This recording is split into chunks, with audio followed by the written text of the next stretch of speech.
Hello and welcome to episode 216 of the Random Nintendo Podcast. I'm Jason. I am Angel. I am Kevin. And we're calling this episode, this is a good one. Every so often we have a good one. This is a good one. We're calling this episode Big Diglett Energy because of what else? Pokemon Sword and Shield. But honestly, like the name works because this is the first Pokemon in a long time that just kind of ignored what the fans want. I was like, no, I'm confident in what I am, which is this. So it has big Diglett energy. It was a big Diglett. Yeah. It was a big Diglett. So what is the origin of this name? Because this was not me. How did we settle on this? Did you guys see a big Diglett out in the wild? We were driving back from Vegas, and we did a raid with Elvis and another friend of the podcast, Victor. Mm-hmm. And we went to one of the dens in the wild areas, and it was just a big-ass Diglett. Like, I don't know what else I can say. All right. It was just huge. Yeah, it was emanating, Dynamax energy. Kept saying the storm is getting worse. Yeah, the storm's We still don't know what that actually does. It just always happens, but they always defeat the Dynamax Pokemon before it ever does its thing.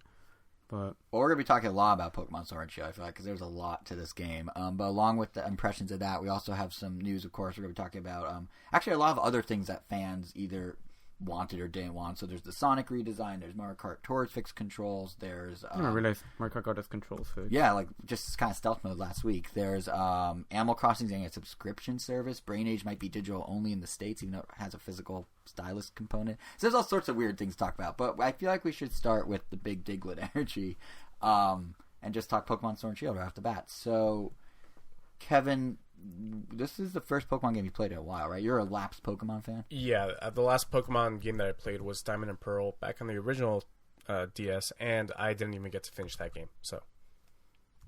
So I feel like you should kick off Sword and Shield as the one. I should. Yeah, kick it off. What do you think? Because you haven't played Pokemon in a while. So how does That's it true. like? What's how do you feel about it? I mean, we're gonna have a whole conversation about it. Someone but how that had you expectations didn't have expectations. like? What is it like? Because we played Angel and I played every single one. Every single generation, I should say. So, like, for me, it's just, it's the yearly. I guess it's Madden. eventually I did. It's the yearly Madden release. It's the new Pokemon, I guess. What? I guess eventually I did. Yeah, eventually. Yeah. Or every single one since you started, opposed to having a gap in the middle. No, that's what I did. I had a huge gap. Okay, fair enough. So I've played every single one. I was pretty much lapsed until Diamond, because I played Red and Blue, and then we just didn't get into it until Diamond, and then from there we started playing every I guess I'm the true Pokemon guy, because I also have Let's Go. But then again, I didn't beat necessarily all the Elite Fours in every game, so am I the true Pokemon fan? Like, once the competitive mechanics are fleshed out, that's when all of a sudden I really started, diving in. Right.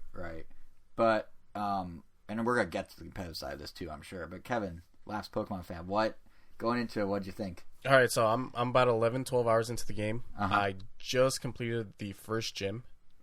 Which is a sentence you can normally never say in a Pokemon game. Because normally the gyms come so fast and it's so linear. Yeah, but I'm also doing Continue, so currently I've got... I feel like you could have gone to the gym earlier if you wanted to. No, that's my whole point, yeah. This game actually opens up a little. Well, I have about 60-ish Pokemon caught, 70 seen. I've been trying to catch every Pokemon that I can't catch. Right, because it's kind of cool that for you. I'm guessing most of these designs are most of them feel new to you, or do you actually recognize a bunch of them that have been out? Or, no, they feel really new. Have you been on Total Pokemon Black? Because I know one of our friends is really big into Pokemon, so I don't know if Matthew. I don't know if he's.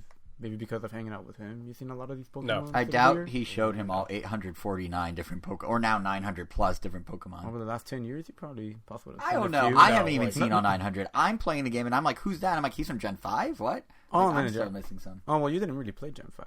I know you bought it, because we bought it at the same time in Walmart, and both of us barely touched Kevin, eventually you'll get to say your impressions. No don't worries. worry. All right, so you did kind of skip a gen. I eventually played Gen 5. I know. I was like a year late. But yeah, I remember we were already late enough as it is, and it was in the shrink wrap for such a long time. I remember. Listen, we don't need to. I am proud to say every game I own, I have opened and played at least once. There was a point where you couldn't say that. There was a moment with Pokemon Black where I cannot say that. Yeah, and Rabbids Go Home. Yeah. I played both. I got them together, actually.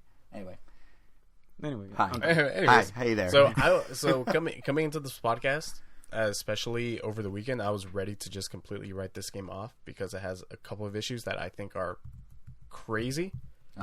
There's no voice acting, and it's jarring in that first cutscene, which I think is insane for a console game in 2019. I know some of the excuses were like, "Oh well, Pokemon games have never had No, I voice acting. agree because they've also never been so but cinematic. That's what they said about Breath of Correct. the Wild, and it felt like a nice transition. Yeah, it's like this Pokemon is easily the most cinematic they've ever done. Yeah. It's really cool cutscenes, and yeah, it's very straight. It's just quiet. It's like is there a vocal track missing? Or? Yeah. I don't think the graphics are that great, but it's mostly hidden by the art style, which is fine. Mm-hmm. The game isn't greatly optimized. There are some times, especially in the wild area, I found where this on the web. oh Siri, how dare you? Just trying to be helpful. Siri again. found the optimization on the web. Yeah, I don't think it's greatly optimized. There are some times where like you drop a whole lot of frames, especially even in the battles when they do like the split screen, like. You know when I noticed it most? The split screen, and also if there was a pack of Pokemon and it was raining in the wild area. Yeah, that so specifically. So the That optimization combo. isn't that great. Right. But honestly, those are all technical issues. With all that said, I'm loving the game, Right. which I was not expecting to like love this as much as I do. I played from I think 10 p.m. to 2 a.m. last night, and then today, after watching last night's Mr. Robot, which was pretty great. I am behind because I was writing this because I came home at Oh, 10 of course. at night, and then, Well, yeah. Well, after watching last night's Mr. Robot, I played for about 5 hours straight. Oh wow.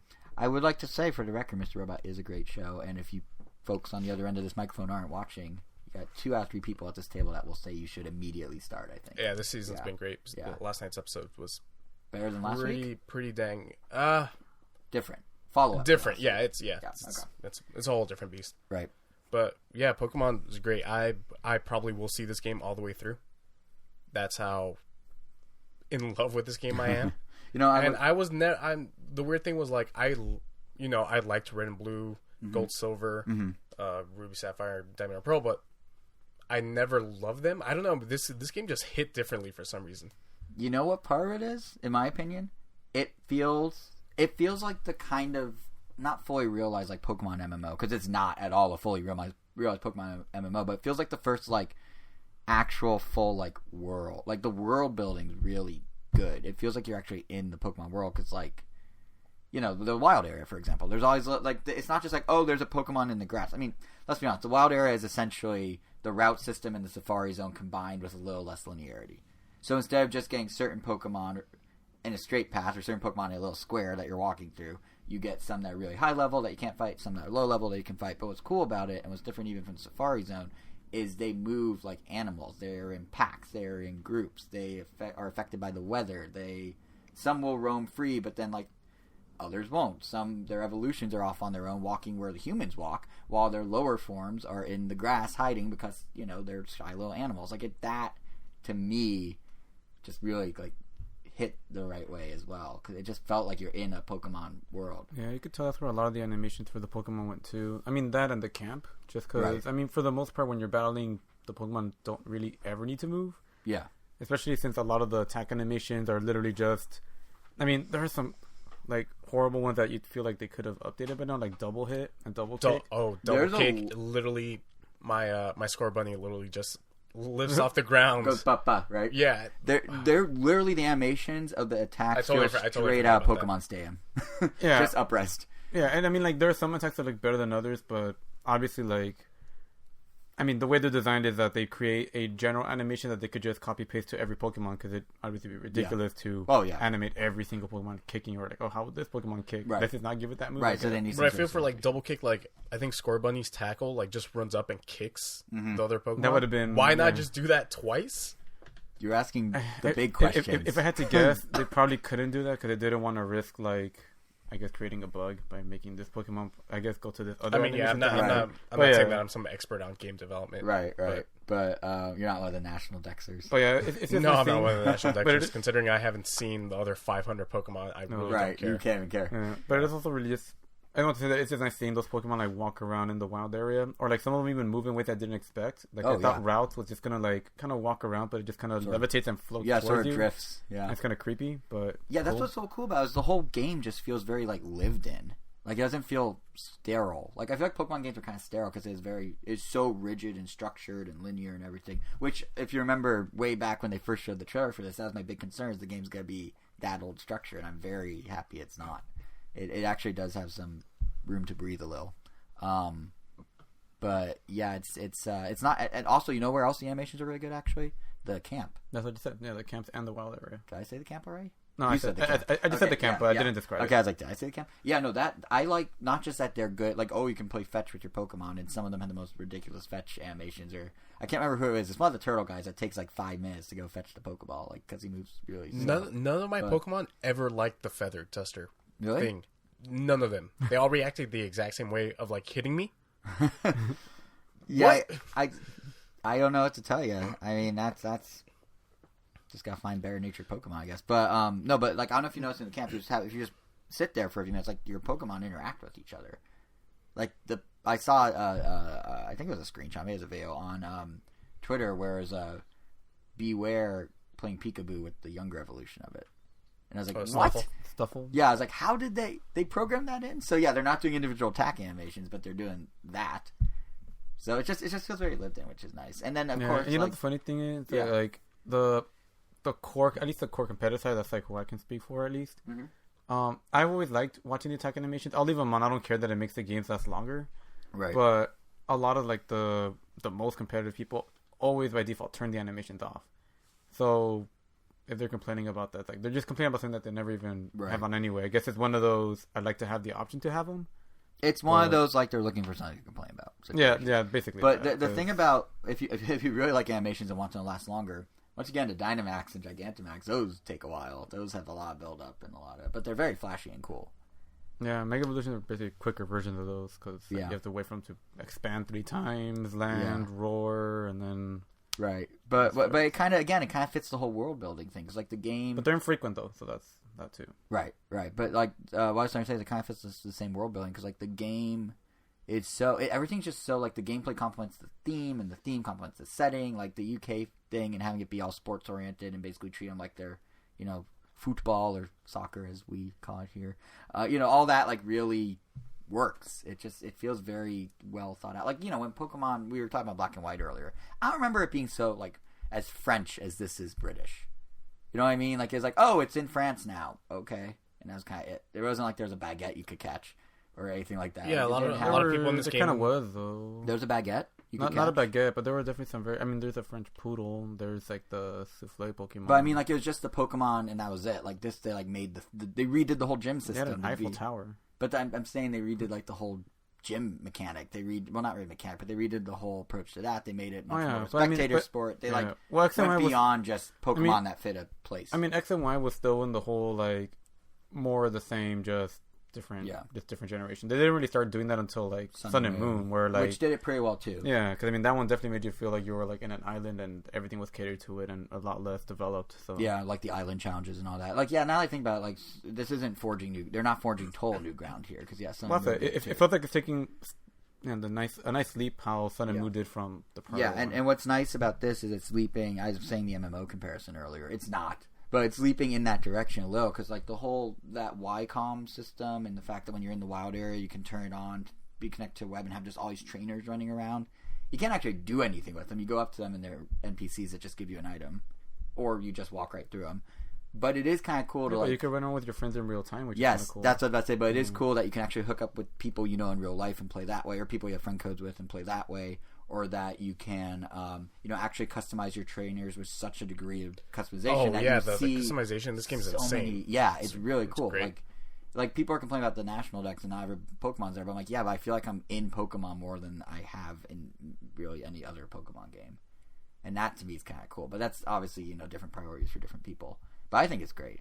I've been really like how they brought in raids from Pokemon Go, like conceptually. That's kind of cool that you're saying you can run with your friends. You could all kind of together go do a raid.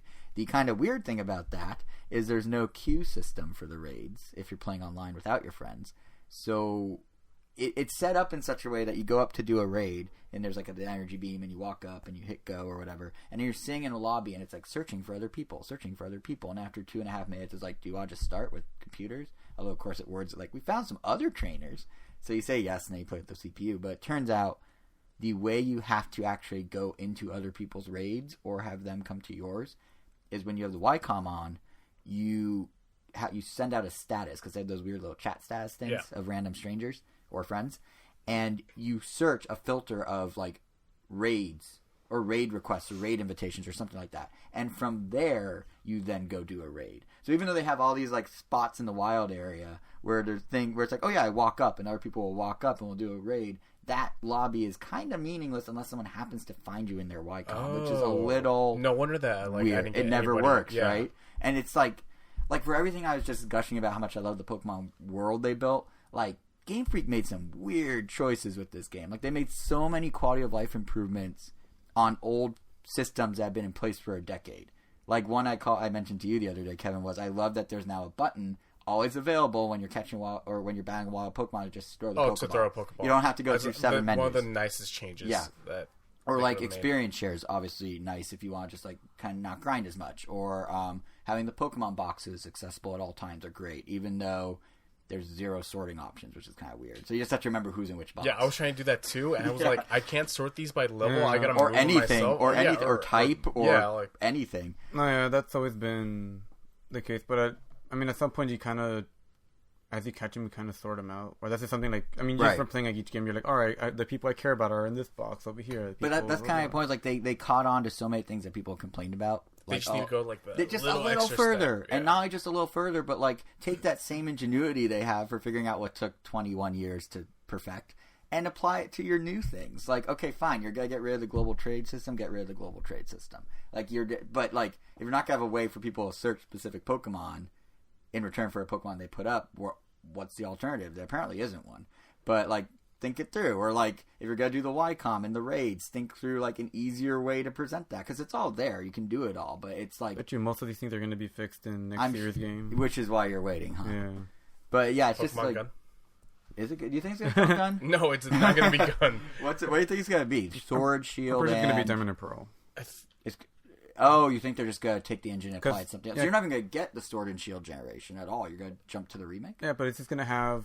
I mean, because that's the same thing that happened with X and Y. After X and Y, they did Omega Ruby and Alpha Sapphire. Right. They didn't have like an X2 and Y2, but it took everything that X and Y had, all the mechanics, everything that would matter to, a competitive trainer, that one game introduced, and just put it in Omega Ruby. So that was the definitive edition. Ah. It just had Maybe I'll actually finish Diamond and Pearl this time. So wait, why didn't you finish it the first time? I had it in my backpack in middle school. It got stolen during gym. That sucks. And then I didn't have a DS until I don't remember if I had a black DS Lite. Huh.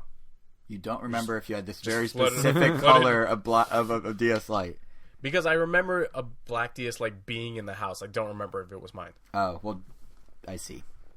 So you'll know if you could have played. Did I just unleash something? Some bad memories. I'm sorry. I didn't mean to trigger your DS Lite memories. But anyway, Angel, sorry, you're saying something.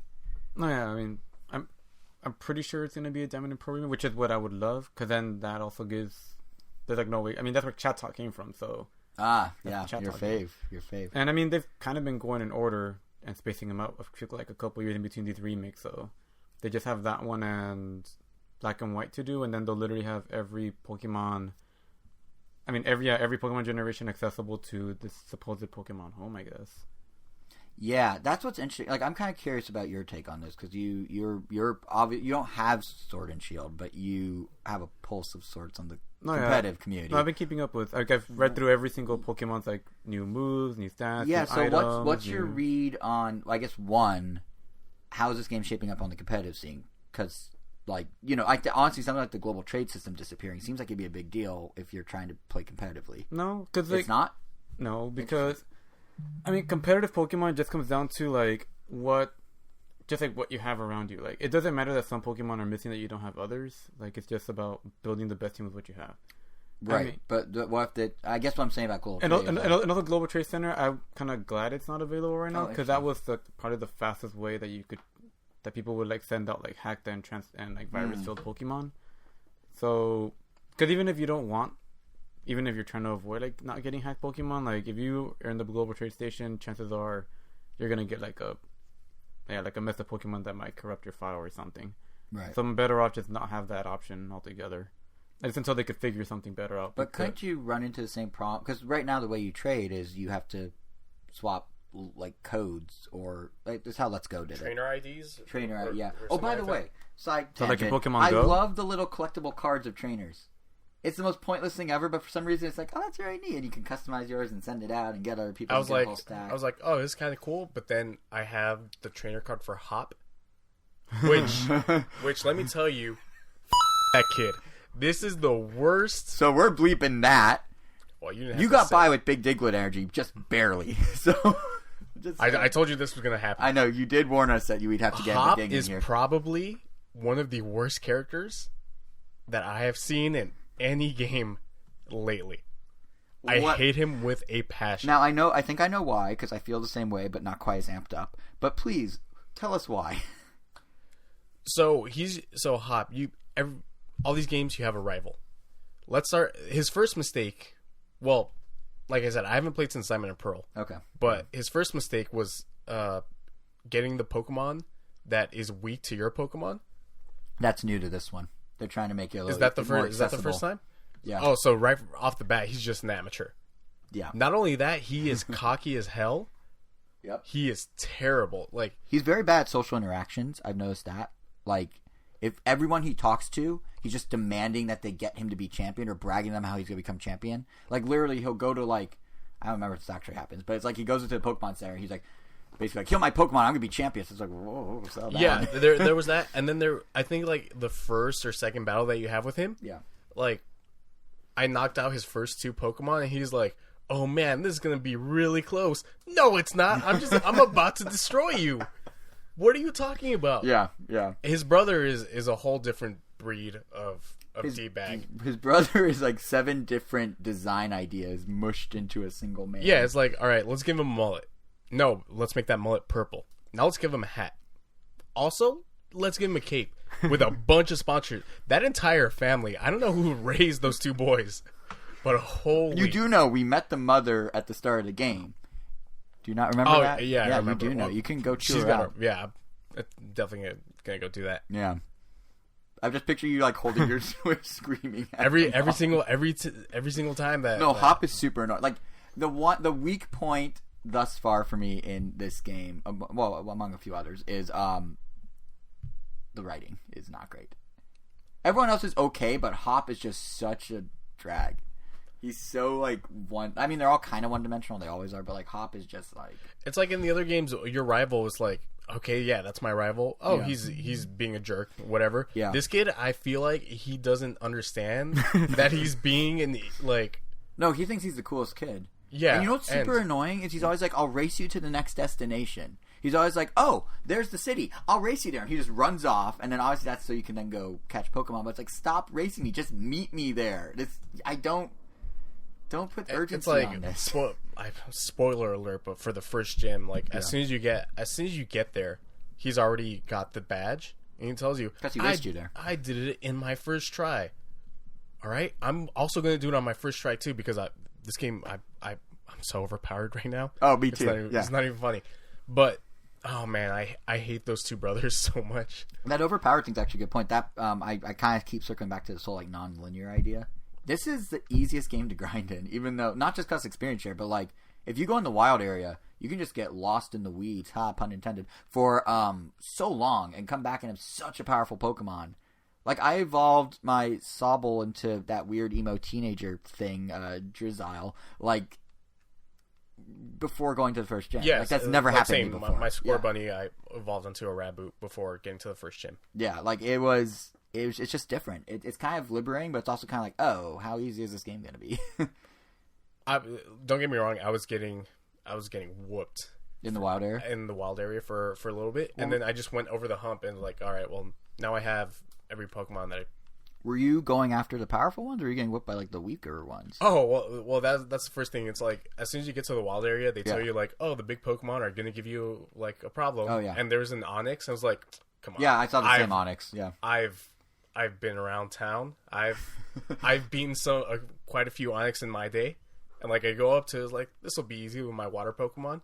level 13. The Onyx was like level 26. Like, Yep. oh, this isn't gonna happen. The best part is they warn you that, and then when you go fight the big Pokemon, it starts with a preface of this is a strong looking Onyx, and then you're like, oh, maybe I should run away, and then the game's like, no, you can't run. Oh yeah, and like right before that, they give you the Poké Dolls. Yeah. So it was like, okay, I'm definitely gonna have to use these now. Yeah. They finally have a purpose. I was hopping that situation. I was like, I can take this guy on. Sometimes we all slip into being hop, whether we want to or not. But yeah, I do want to give credit though, because we were saying like the intro and how he picks the weaker Pokemon, and I made the comment that's more accessible. One nice thing they did in this one, I don't remember him doing in Sun and Moon, is you can skip most of the tutorial stuff. It's literally like, hey, you've been to a Pokemon Center before, right? And if you say no, they explain. If you say yes, they're like, great, and then that's it. Like it's so much easier. It's so much faster to get to like the good stuff in this Pokemon. That was something that I also think in a long time. No, go ahead. That was something. The Poké Centers was also something that I don't know if this is the first time, but that the Mart is I think they merged it with, was it 1 or 2 generations ago, Angel, that they put the Marts in the centers? That was his X and Y. So 2 generations ago. Yeah, Sun and Moon, X and Y. And Omega Ruby and Alpha Sapphire. Yeah, but that's a spin-off of X and but Y, still, you just pointed out. I know, but that's still like a year of Pokemon games coming out. Well, I said generations, not years. Alright. Ha. I mean... yeah. One other thing I wanted to touch on, real quick. I like that they actually didn't reveal all the Pokemon in advance, or even that many Pokemon in Actually, advance. no, it might have been in Black and White. Was it? Well, maybe it was a long Yeah, time ago then. or Diamond and Pearl. Wow. Well, it definitely wasn't Diamond and Pearl. No, it was not Diamond It was and Pearl. definitely... I think it came out on a DS game, though, so it was probably Black and White. But one nice thing that I wanted to mention, like I was starting to say, is it was cool to have surprises. Like you were saying, you didn't recognize most of the Pokemon. Right. And I was saying there's some I didn't recognize, but it's really cool that they actually limited the number of Pokemon they exposed ahead of time to a very small number in the grand scheme of things. There are 400 Pokemon in this game. They showed 30, 40? I don't know. But it was kind of nice to like actually get to discover these guys for the first time. Some of them have weird names. I don't know what Nicket's supposed to be a reference to, but it's cool to be like, oh, I've never seen this guy or that guy or that guy. People are always like, oh man, they've just run out of like Pokemon design ideas. Yeah. Oh, they've also run out of names because of that's another issue that I have, that this game has no voice acting. Yeah. It's like I don't know how to pronounce some of these guys. Yeah. Oh yeah. Like Minchuchi, what? Oh, Minchino? Minchino? No, yeah. That's... How am I supposed to know that thing is called Minchino? Like, until it comes out in the anime, like, there's that Pokemon Arceus that I thought it was just pronounced Arceus. But... Like Dr. Seuss? Well, no, like Zeus, because he's like the god of all Zeus. Pokemon. Because that's like, that was literally the god of all Pokemon. Right. Like, oh, maybe like Zeus, you know, like from Olympus. Right. But like, no, it's Arceus. Or I always thought it was Rayquaza, because that's just how everyone I knew pronounced it. Wait, what is it? Rayquaza, like a quasar, because of space and the what? cosmos. Yeah. Alright, yeah, my mind's you just blew my mind a little. Wait, how do we know that the anime's not saying it wrong? Just think about it. How does anyone know what the actual English pronunciations are? If they don't put it the official ones are in that Pokédex. Remember that I brought out last time? Oh, yeah. That was a long time ago. Yeah, so if you ever want to see, like... He has a... But that only goes... Or no, wait. You mean the 3D on the 3DS. I thought I meant the actual talking Pokédex from back in the day. No, well... The 3DS one. Well, yeah, but that one talks. Like, it reads you everybody's name. Wait, does this one not do that? No, he had an app on his 3DS. He brought out an episode or two ago. Yeah, but it only goes up to Gen 6? It's 2011. Yeah, that was. But yeah, it is cool just to see the Pokemon. You know what kind of sucks though is Squovet. I don't get. Do you know the reference to that? Squovet. I can't even say it. Like Squovet. I don't know. Maybe you don't know what Pokemon I'm talking about. No, I do know. I don't know the reference. That's one that the Maybe squirrel with the squirrel. With the berries in his mouth constantly. Yeah. Like Yamper. I like Yamper. Yeah. Yamper's great. Electric Corgi. That's fine. Yeah, he's great.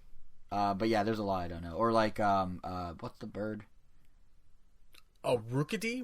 I do not like saying that Pokemon's name. Rookity? I don't know. Yeah, I don't know what that's reference to either. But yeah, you know, it the one kind of crappy thing is like if you were seeking out even if you weren't seeking out Pokemon information, I like the fact that I kind of got a blackout of most of the Pokemon, but a bunch of people got spoiled by that leak back in the start of November, where I guess someone took the strategy guide.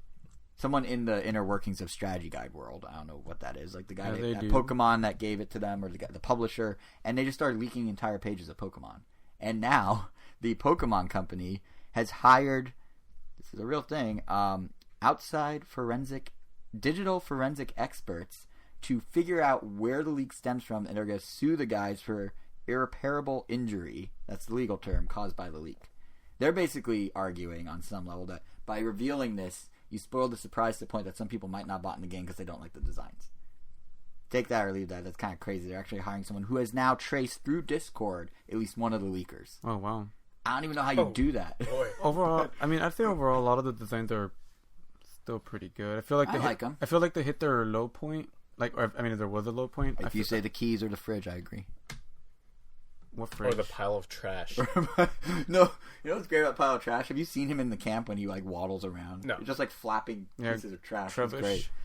Well, yeah, I was gonna say Gem 5, which is where the trash comes from, and a bunch of others that are just very forgettable. Yeah, like the keys actually don't mind that much because I mean it's just a Pokemon that steals keys, so that's why he has a bunch of keys. Yeah, that almost makes it excusable. Yeah, but I feel like after Gem 5 they started getting a little more creative. Like I actually really liked a lot of Sun and Moons, like especially with the whole like form changing. I mean like those like birdies I have up here, like they became like a quick favorite, even though they're not good competitively. Like I just fell in love with a lot of these Pokemon.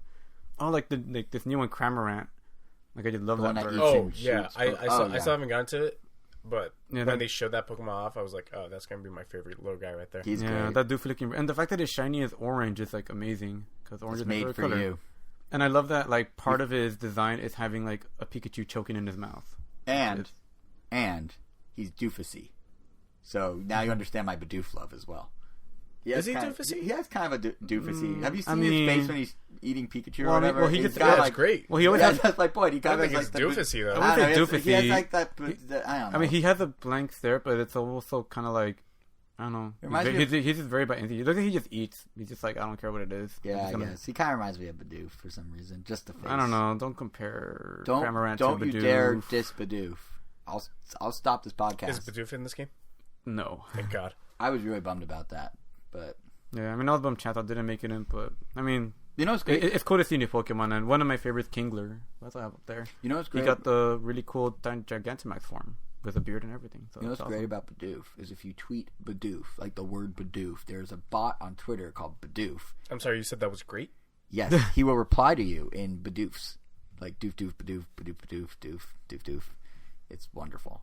So if I ever need a Bidoof fix with him not in Sword and Shield, I can just tweet the word Bidoof. I don't even have to at him. I can just tweet the word and he's summoned. It's the best. So Eevee and Pikachu still say their name when you send them out. Like, yes. Do you think they should just do that with everybody at this point? Or do you? Yes. Or do you still? Me personally? Yeah. Or do you like? Or are you okay with like some of these like Snarls and Yampers and Yells? Or I was thinking about that earlier today. I was like, oh wow, because when you first encounter Pikachu and you hear.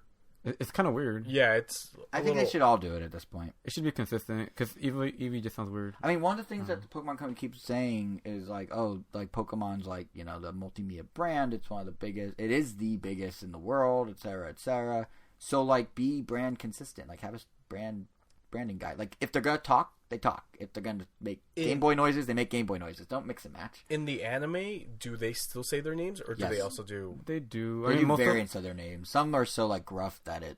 Yeah, like Charizard just straight up roars. He never says Charizard. You could be saying the R of Charizard. You don't know.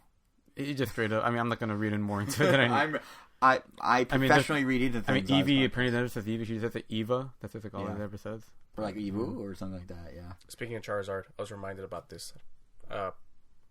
You know how Leon has a Charizard? It reminded me of that awesome scene from Pokemon 3, the movie, where like Entei pushes like Ash's death or something like that, and then out of nowhere Charizard catches Ash and Pikachu, and like he traveled like hundreds of miles from the valley. Yeah, from that valley. Yeah, and then he fights Entei.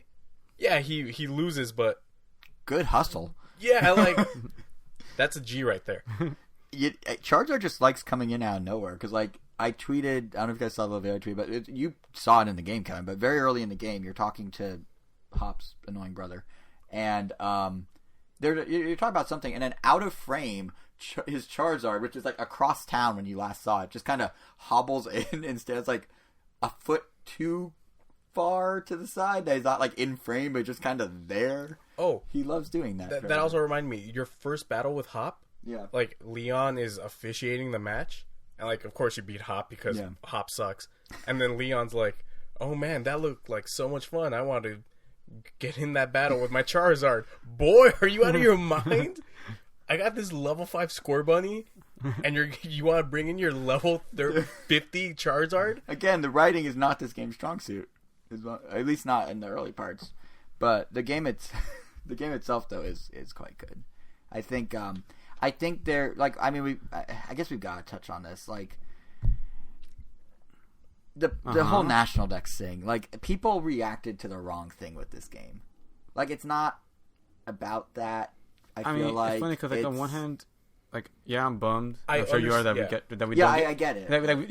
We're bummed that some Pokemon aren't there, but even from a competitive standpoint, I'm happy seeing this kind of cut because I'm gonna see that kind of like a reset or like just nerfing the meta. It's like, cool. That means we don't have to immediately start with all the stupid combinations of undefeatable Pokemon that are like really tough to beat. Like, cool, we don't have a Blissey.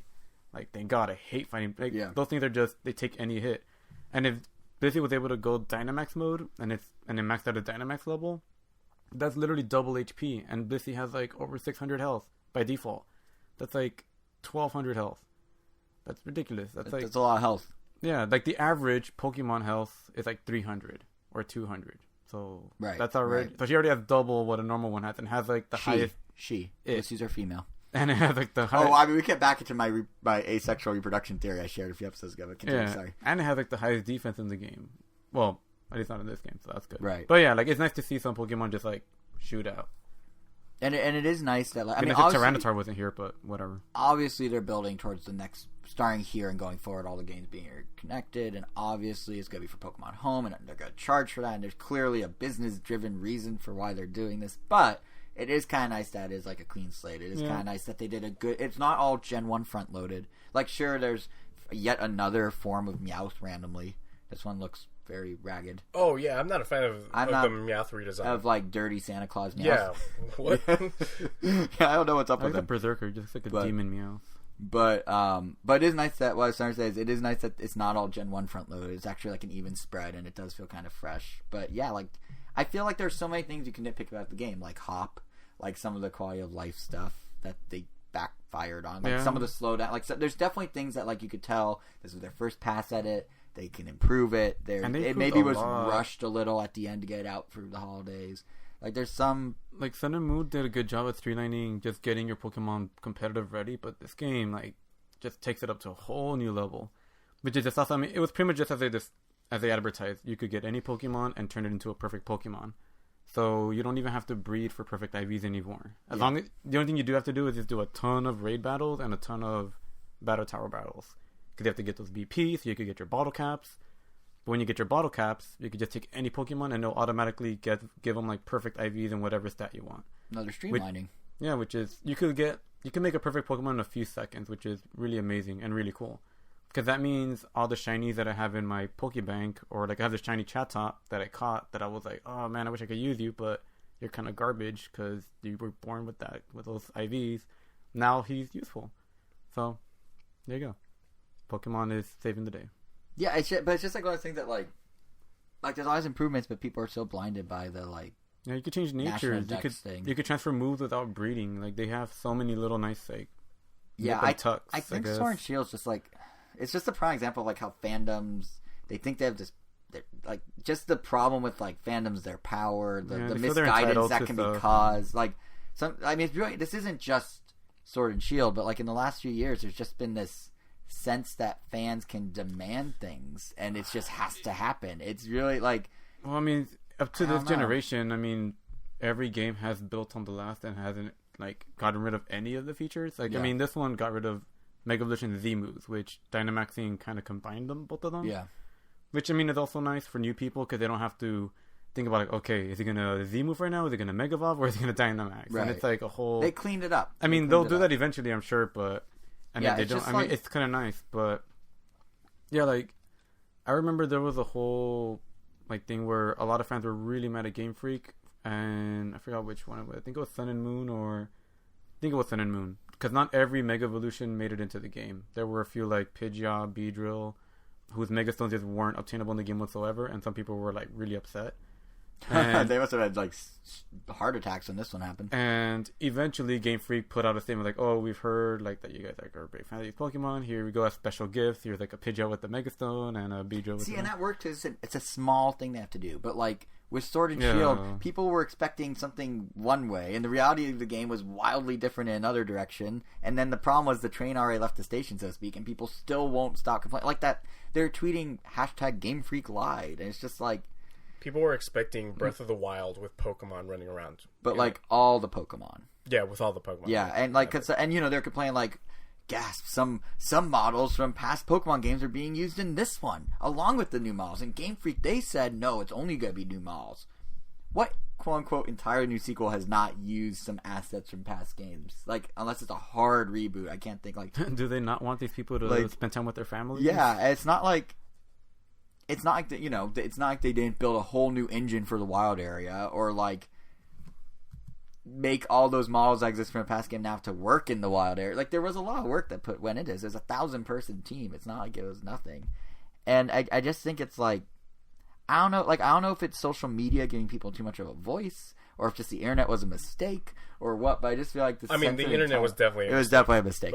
But like, there's just this growing sense of entitlement with everything in gaming, which is kind of like you gotta wonder at some point, like, when are the demands of fandom justified, and when aren't they justified? And I feel like with Pokemon Sword and Shield, perhaps it wasn't that justified in the grand scheme of things. Like I said, I'm not the biggest Pokemon fan. Right. I understand why people are mad that the National Dex cut I mean, basically in half. I get it, but like, you said your piece, let it go. Yeah. Like, I don't know why they're tweeting like literally the day before Game Freak Live, there's a different hashtag of thank you Game Freak from the people that are trying to be supportive. Yeah. And it's just like, it's like this weird tug of war. At this point, like, stop complaining and just don't buy the game. Yeah. See if that hurts their profit. Spoiler alert, it didn't. It's the fastest selling one ever. Of course it did. And sure enough, like, you have people saying like, oh, well, anything that has Nintendo's name on it, people are just going to buy regardless. I mean, you are not going to buy this game. Yeah. So you proved your point. You spoke with your wallet. But then, like, sometimes on the flip side of that, like, there are fan outcries that do have benefit occasionally. The Sonic movie. Like, here's an example where the negative response was so strong that Paramount felt they actually had to change it because they thought it would affect how the movie performed. Because it was like, I mean, it was bigger than the Pokemon one. It was like making the rounds on late night TV and in monologues. It was like the tweets were at a magnitude well beyond the just gaming Twitter. Major like mainstream news publications were covering it, and they decide, okay, this is a groundswell. This, I guess, is justified fan blowback in their mind. So they made a new Sonic, and they put out the trailer last week, and like, he looks a lot better. He actually looks like Sonic. He has a few realism tweaks. Like, they still kept his eyes separate. But they put white fur. But they actually gave him gloves. It's like, I don't know what they were so afraid of last time. They're like, oh, we can't give him gloves. That'd be too weird. Let's just make his hands white. Yeah, but like, they did it, and it worked, and it's kind of cool. So this is a good example. But, like, I mean, people know who Sonic is. Like, they're not going to... Yeah. What do you think of the trailer, Mr. Sonic fan and animator? I mean, the trailer... I mean, the quality of the movie still looks the same, but Sonic looks a lot better. I mean, that's how I would have liked and loved to have seen Sonic in a movie, so that's cool. Yeah. I mean, I have no qualms at all with it. I mean, I was probably still going to watch the movie regardless, no matter how good or bad the movie looked. Well, you were in for Jim Carrey, weren't you, as well? No, no, that was me. Oh, that was you, sorry. I mean, I'm kidding. I don't know. I mean, I like Jim Carrey. Yeah, you hate this movie, don't you? I mean, I like Jim Carrey, but I don't know. He seemed like an odd casting choice. They're having him play a 90s Jim Carrey character in the middle of the Sonic because he's playing Jim Carrey, not Eggman, but... Well, he's Robotnik in this, not Eggman. Well, they changed the name back just to confuse people. Yeah. What did you think of it? I don't even know if we ever talked about the Sonic movie with you on the podcast, because they went radio silent after the design got slammed. Like, what are my thoughts on the... what do you think of the trailer? What do you think of the movie based on the trailer? I think that movie... I mean, this was a better trailer. Yeah. But anything after that trash fire of a trailer is going to be better. Yeah. The redesign, definitely looks way better, but I don't think we're going to get a better movie because of it. I think that movie... I think they're getting a better... probably be bad. Like, fingers crossed it's not, because... I mean, video game movies are historically pretty terrible. Detective Pikachu disagrees. I mean, it wasn't great. I won't count that. Just because it's not necessarily like... I mean, I guess this movie isn't an adaptation either. Yeah. Well, no, Detective Pikachu is an adaptation of Detective Pikachu for the 3DS. A straight-up adaptation? They changed the ending, but the rest is pretty spot on. Okay, well, I'd actually say it was one of the closer adaptations compared to stuff like the Mario movie or like the Mortal Kombat movie. Yeah, because the Sonic one, I mean, that's just getting its plot from nothing. I mean, yeah, pretty much. But I do think they didn't like, have to have it take place on Earth, I guess. Yeah, like sometimes Sonic Green is Hill on Earth. Zone at the sometimes beginning looks nice. Like if this was a movie based on Sonic Adventure 2, the superior Sonic I Adventure. think that would have been an easy plot for them to adapt. So then you could get the president on there. And so all the other people. I don't know if you guys noticed, he is surfing on a sheet of metal at one point in that trailer, just like in Sonic Adventure 2. Yeah, he's rolling around at the speed of sound. Got places to go. I don't remember the rest of City Escape. That was really smooth until you stopped yourself. That is a great song. But it I'm also joking about. No, I don't want Sonic Adventure 2 being adapted. Although, can you imagine Shadow could be in the sequel. What they just did Shadow the Hedgehog, and that's Shadow, their version of Joker. Shadow, R-rated Shadow is going to be in the post-credit scene. Mark my words. It's going to be that exact clip, right where he turns around like from the game. That exact. I'm willing to bet that that Shadow is in the post-credit scene. And I bet he's going to be Jim Carrey. Found like he lost the battle, but like, oh, but I got some of Sonic's DNA. Let's clone him up. And he makes Shadow, and we get Sonic 2, and then Tails is introduced. Well, I mean, we don't know if he's going to be in this movie or not. I'm pretty sure Tails will also be in the end credit scene or something. Yeah, I will. Because Sonic has to get back to his planet, so I'm sure even if we don't see Tails, because they probably didn't even bother designing him, I probably just hear Tails' voice or Knuckles' voice, and that's it's Sonic, a good point. And it's Sonic, and it's gonna be Sonic like turning around like, oh hey guys, but they don't actually show them. Maybe we see like their silhouettes or something. Their feet. Yeah. I wonder if they also had to get redesigned if they're in the movie. Yeah, they did. Or like they're still in that same art style, like just hideous monsters with teeth. Like, you know what's funny is like, of all people, Yuji Naka, creator of Sonic, was kind of like, I kind of wish they had a version of the old design in the movie too. Like he was saying, like this is actually something I saw on Twitter back when they announced the change, but like he's kind of like they should just. I want that cut. Like he wants the new one too, but he's saying he kind of wishes the old one was still an option in some capacity. # release the creepy Sonic cut.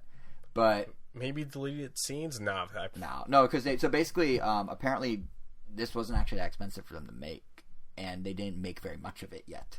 So there aren't very many deleted scenes. Like it wasn't expensive for them to like change, is what I'm trying to say. So because there weren't very many scenes, so there was a rumor going around that it was like $35 million to redesign Sonic, which is the budget of a nice indie movie at that point. Which is what I think this movie will make in its first weekend. I think it might make a little more, but kids are gonna eat it up. But apparently, it cost them under $5 million to actually do the adjustment, which that's a much better percentage of a budget just shy of $100 million than $35 million. And from the sounds of it, the animators weren't overworked, like they weren't crunching. Yeah, they delayed it. So and they got Tyson Hess, who did Sonic Mania's design. He's basically the go-to Sonic guy now, but he's the one that did the redesign. So they actually went and found an actual Sonic fan and were like, hey, maybe you should do this. So he did. I'm not a conspiracy theorist. Are you going to say they did this on purpose? But like, in what world does it make sense to release that first design? Yeah, first, everyone tinfoil hats on. Okay, continue. Even after like, I've forgotten how bad the design looked, because after the new trailer came out, same. Yeah, I remember it looked bad, but then when I saw the side by side, I was like, whoa, like this had to get okayed many times. So the theory I've at that heard... point, just put Ben Schwartz in like a Sonic costume. I would watch that over the original design any day. I'd still watch that over this design. I like Ben Schwartz is great, but no, I don't know if I buy into that. What was his name in whatever show? John Ralphio. John Ralphio. I don't know if I would buy. I don't know if I buy into that, simply because it sounds like from everything that has been said about this, they teased the announcement like they were proud of it. Which announcement? The design? The original design. So here's why they were like, here it comes, and you see like a silhouette, and everyone was like, whoa, why are the legs like that? And then they came out, and we're like, wow, it's here's worse why than we I don't thought. believe it. They lost a deal with Nike by delaying the movie. They were supposed to have Sonic shoes with Nike, and Nike backed out because like, oh, this is not going well. Those shoes and didn't now look great anyway. Puma's stepping in. I'm not conspiracy. I do not believe that this was just a marketing ploy. Okay. But I don't know. That just in the back of my mind, it's like maybe.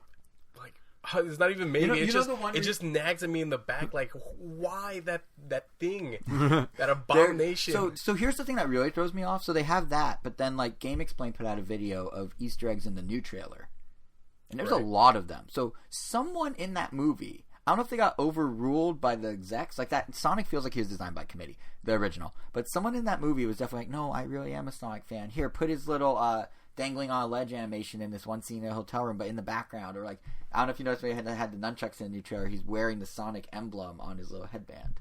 Like it's the one he stands in the Sonic title screen, but without him in it. Like they have all these little winks and nods. I'm like, someone there's a fan. But I really think like they got overruled by it was probably designed by committee. They took it to the Paramount execs like, no, he needs to be more humanoid. He's an alien in the real world. Like, come on, guys, he's not a hedgehog. And it kept getting worse and worse. And the animators just sitting there like crying as they're doing it, like, we know this is wrong. And then eventually the fans backed him up, and now here we are.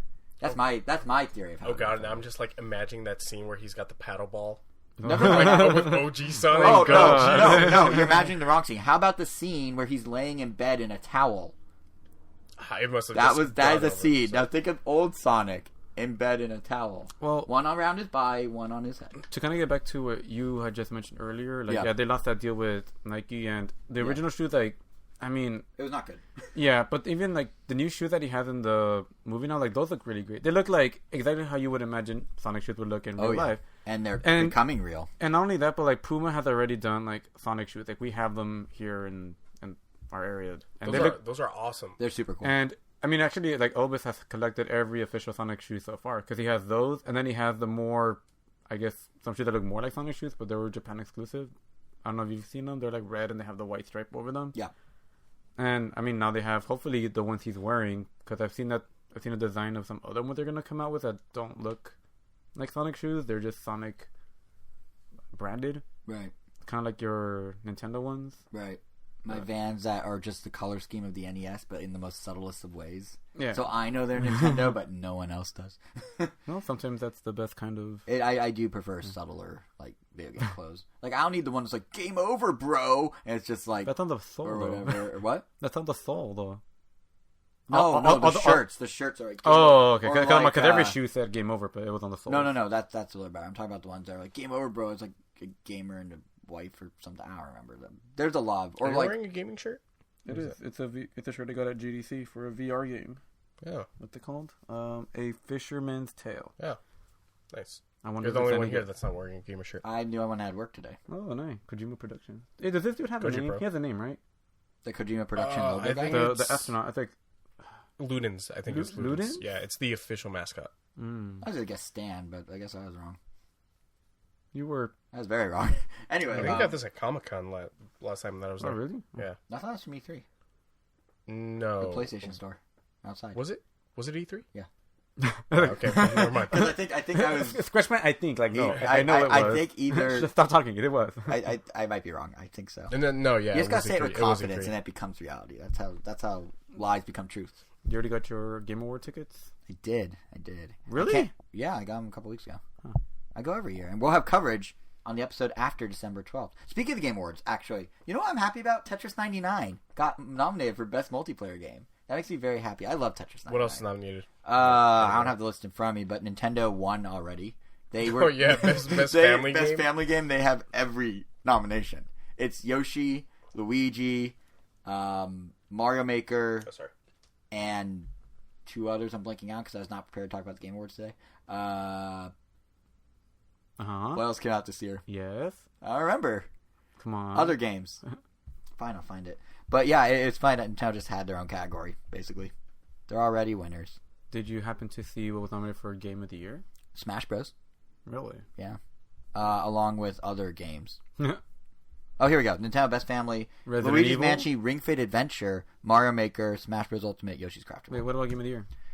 Oh, I was just looking at a screenshot from my tweet of the category. Fine.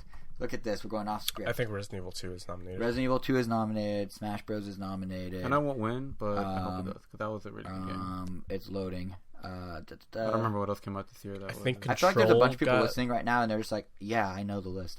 Control, Death Stranding. That's going to be interesting. Yep. Death Stranding was the second most nominated game this year. And Sekiro Shadows Die Twice. Wait, one more. The Outer Worlds. I think of those three out of those three, how many? 6? Isn't there conflict of interest with Death Stranding, though? I mean, he's in so he doesn't actually... So that's the thing. There is and there isn't. And it's going to be weird, and I'll answer your question in a second about Kevin. Kevin, it's 6, yeah. Here's the thing. Jeff Keighley's the host, and I think he might be a voter, but they actually have a panel of judges from 80 some odd publications that actually pick. Oh, that's cool. So it's a conflict of interest in terms of like the presentation, because obviously, yeah, because we know he loves. But he and Kojima are like BFFs. Kojima. But I don't know if it's a conflict of interest. So I don't know if Kojima feels the same way about Jeff really? Keighley. No, juicy. no. Go on. I'm just saying this is like, a conspiracy theory I want to hear. No, to me, does it's he not voice act himself? No, Jeff Keighley. Yeah. In the game, no. Yeah, he does. It's, Jeff does the voice for his No, character. it Jeff doesn't- does his character. It doesn't sound like him though. It's him. Huh? well, He must have had a lot of filters. It's sound like him. more like no. trying This to is act, I don't that's know like- like any like inside info. I'm just I saying wish he like did. Should've done it nasally. Jeff Keighley like reveres Kojima and stuff like that. Thanks. But I'm thinking just Kojima just thinks of him as like dorky- like a friend. Yeah. Not like BFF. I love you and we're gonna do this together. I And, like, think you're like probably we're gonna right. go on vacation. like I think you're probably right, to be honest. Like, and I hate to say that because like, Yeah, 'cause Jeff Keighley's a Kojima- really nice dude. no, yeah. but I Jeff, think but like, no, Jeff's like he's been the it's every like, time I've interacted with him, real life or digital, he's been the nicest. It's dude. like Kojima is Jeff's god, and Jeff Jeff is is just immortal. just A big fan. Just his it's just a fanboy. fan, yeah. Yeah. After the whole sorry, Kojima Jeff. thing happened, I remember like Kojima didn't appear in the Game Awards one year. He got and, banned. yeah, and he was like saying like, and then Keighley was saying a speech, and I think he teared up. And then the year after, like he came back and like he brought him up on stage, but I think only So Keighley was getting choked up, and Kojima was like, No, oh, thank you. Yeah, no, it was Keighley got choked up when he was able to like create the moment where he brought back Kojima after he got rejected, after he got blocked by Konami from showing up, and Kojima's like, yeah, that's cool. But you know what? Honestly, like if we're talking about Game Award moments, the one that I was the most like, oh, this is cool. Well, 3, the 2 times they did music, the Mario Odyssey Oh yeah. performance, and when they did the Smash medley, but primarily when they did Mario Odyssey, I was like, this is the only time they're ever gonna do this live. This is awesome. That's why I go in case that happens. But last year was super cool because they got this Joker got announced. Sure. I was That's gonna say you're gonna hate me for this. I know. As the guy that always likes spelling off sales numbers, Oh, I thought it was God, super really? cool when they brought out the 3 execs together because the game industry has never put them on stage together. That. I mean, I guess. Like I was really like, this is really cool, and I kind of like Jeff Keighley. Like he said, it was like it's, like you could tell he's getting like, oh, I 2 can't of believe I those pulled this do out. not work at their companies That's anymore. what's funny. That's what's Sean funny. Layden and Reggie are gone. Which is like makes it even better if they were able to pull it off before they all parted ways because they were like pretty iconic at their companies. I think it's maybe like they knew that they were on their way out. Like maybe let's just do it. but they had to Just- get like corporate approval too. Oh yeah, I'm sure. Yeah, but like, yeah, because like if they brought out Doug Bowser, as much as Bowser is, you know, the president of Nintendo of America, and he shares a name Only with the been for, like, a character, year or like no less. one's gonna be quite the same as like, oh, these guys that have been like lobbing shots back and forth for like 14 years all together. Give Bowser a couple years. I mean, he doesn't have that yet. I know, and that's my point. That's my point. Like you needed Reggie in that moment, or like Oh. that's the thing. Or like if they brought out like I can't even think of a Miyamoto equivalent to another company at quite that scale. But if they were to have them come out. The creator of Final Fantasy. See, but they're not really like competitors. I guess developers aren't competitors in the same way that executives Yeah, are. So it wouldn't really work, they're all kind of. In I their guess own theoretically, every Game Awards they You put would- together like, all the it's more developers. like the closest thing would be like the publishers, director yeah, of that like Battlefield comes out with like the director of Call of Duty or something. And then they sit down because and they're play definitely Fortnite. competing with each Yeah. other. Oh, Yeah, they don't know that the Fortnite guy's gonna come out with it. Like, oh, you're putting it on the same scale as this. Yeah, guy? it's like wait, hold on, but we ripped off his game for our mode.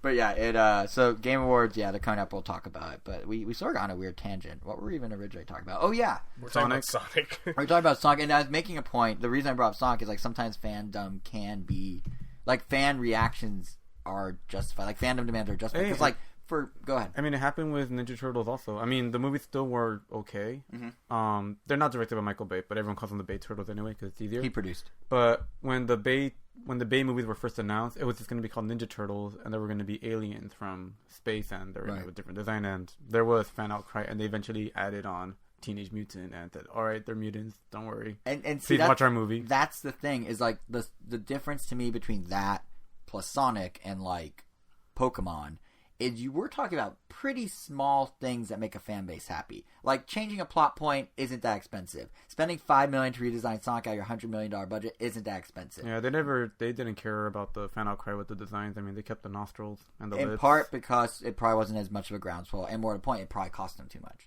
Oh yeah, those like, I'm sure cost them like, a that's lot. the thing, Yeah, like, because there's 4 of them. So yeah. Fans have been so empowered by things like convincing Paramount to change Sonic that now they think they could do anything. But like Pokemon, if they did the national decks, you'd have to bring back like 400 Pokemon. That's half the game. Like, I mean, to give you a better example, like, you remember when the Mario Maker controversy happened over the summer? The multiplayer. Yeah, like, everyone's freaking out because Nintendo didn't include friend multiplayer in Mario Maker 2.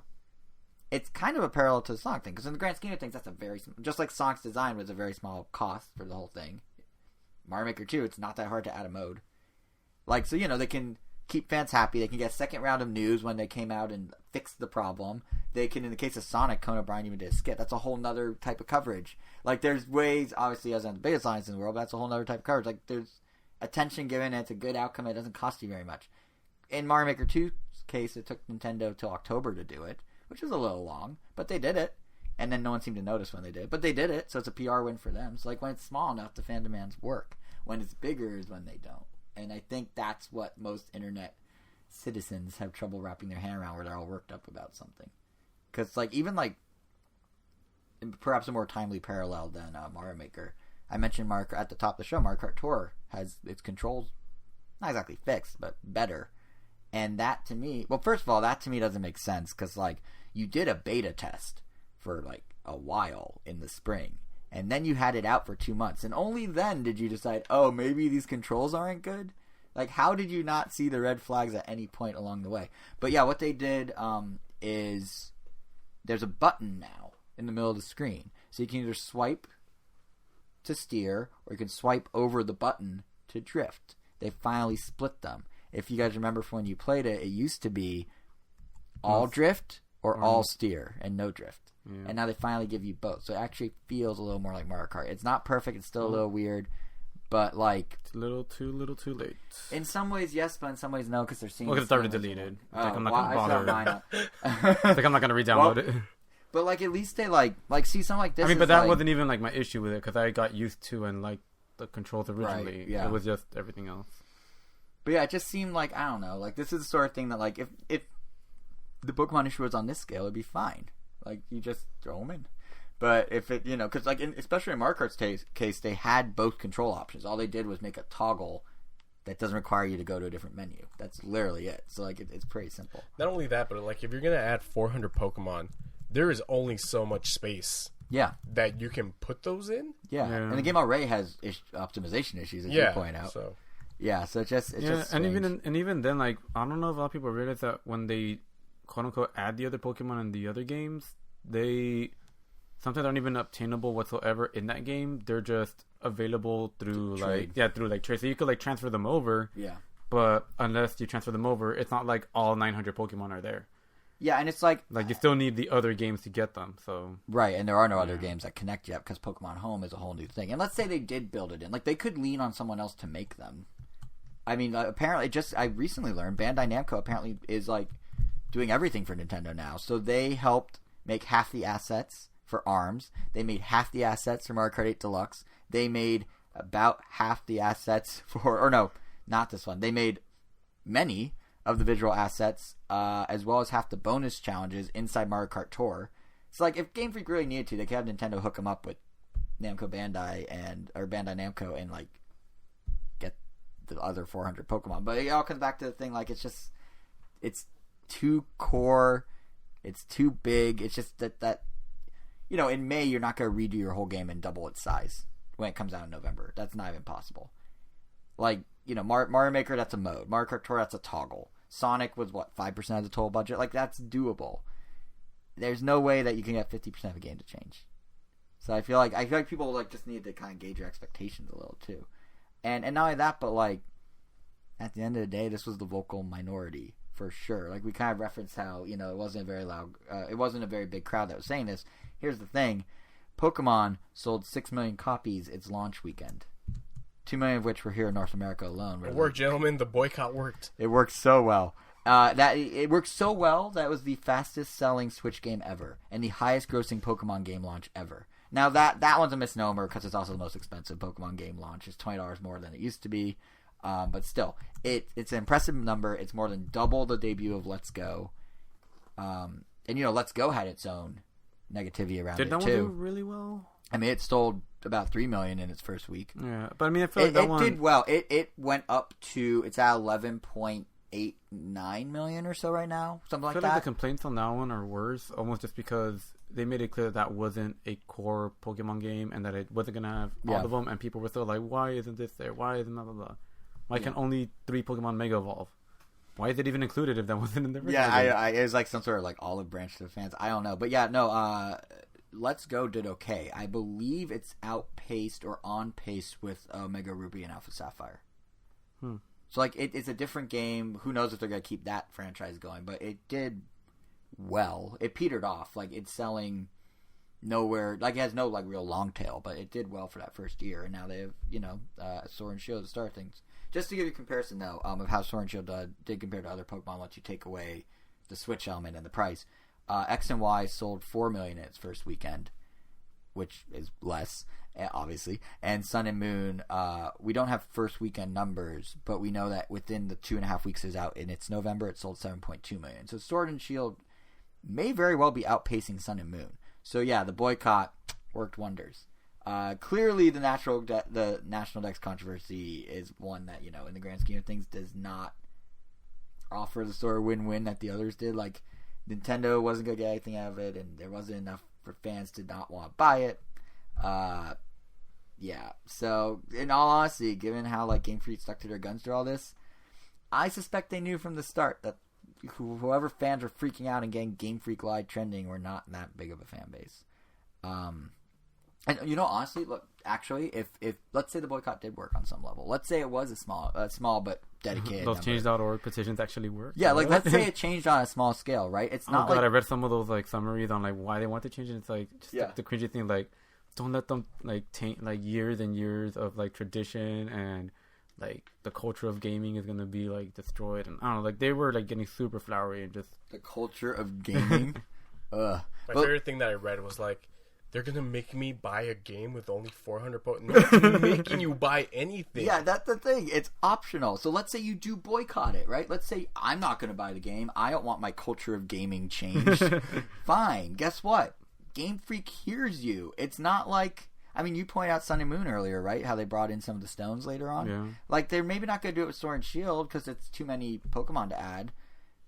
But like, what's to stop them from doing it with future Pokemon games? I mean, they've actually gone on record saying they're not going to do it with Sword and Shield. But exactly? Bring in more Pokemon after the fact. Okay. Like they have said, this is it. This is where it stops. Next game will have more. But like, what's to stop them from learning from this experience in the future without you necessarily having to rip them apart personally? Like it's literally what happened with Luigi's Mansion, except not as severe.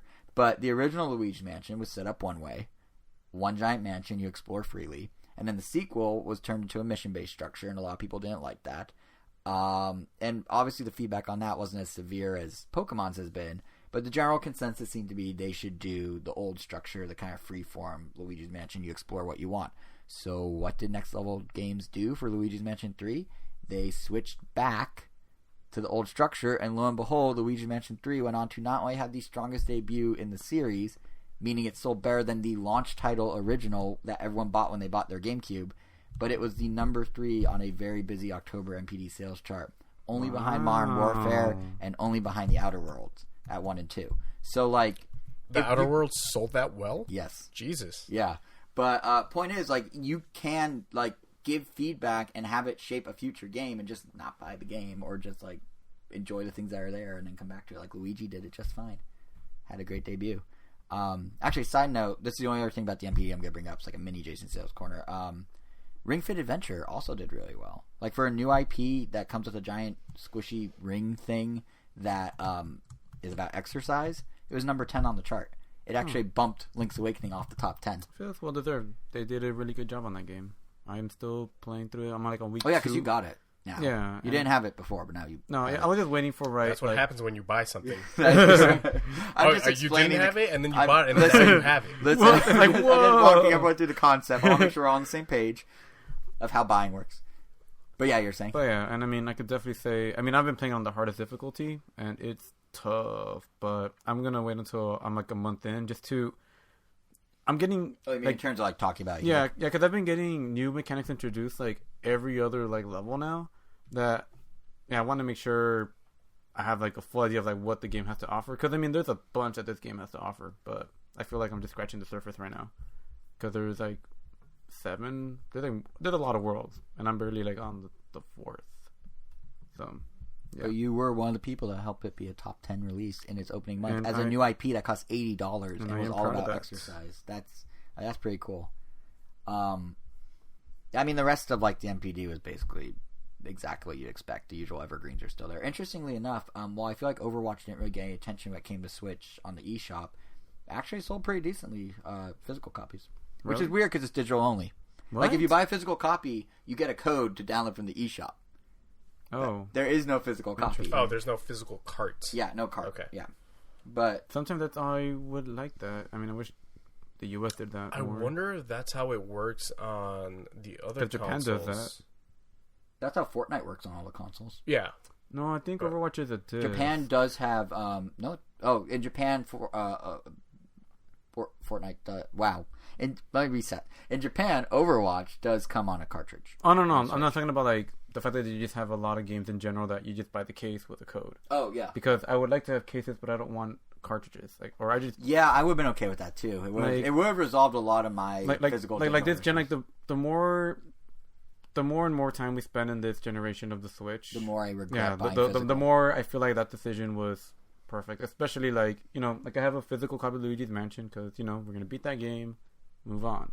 Doesn't have to clog up space on my Switch, and it's only there on the cartridge slot temporarily. Yeah, but I mean, Smash Brothers I still play once in a while. Pokemon, like my brother got a digital copy, so I've been watching that and keeping up with that. Mm-hmm. But because you play that game so often, it's kind of you don't want to have to keep taking it out and out to play Smash Brothers. Well, I mean, I have Sun and digitally, and that was like perfect. It goes back to that example of us at E3 that one time, and you're like, "Hey, let's play Bomberman." And I had to like fiddle, and all my cartridges fell, and I'm like, I'm living in the past. You were literally that meme, like I have too many with the limes or whatever. Yeah, and when you drop them, and then like, oh, it doesn't have the update, now I have to switch to like Mario Kart. But then that one didn't have the update. Like, I guess we just won't play. Let's play Street Fighter on my console. Yeah, I definitely made a mistake. I should have done digital. Yeah. Are you mostly digital or physical? I am mostly digital. I'm done collecting physical games. Although I'm getting 2 collector's editions of. That being said, I'm done collecting, but let me tell you about these collector's editions. The big boy, big spender version. I am getting the 2 collector's editions of Cyberpunk. Wait, and they're the same game? Wait, so what? Yeah, and I'm gonna get them digitally too. My point being, hold on, what? So I'm quadrupling down on one game instead of buying. Well, one's a PS4 copy and the other one's a PC copy. Oh, wait, is it the same collector's edition? Just on different.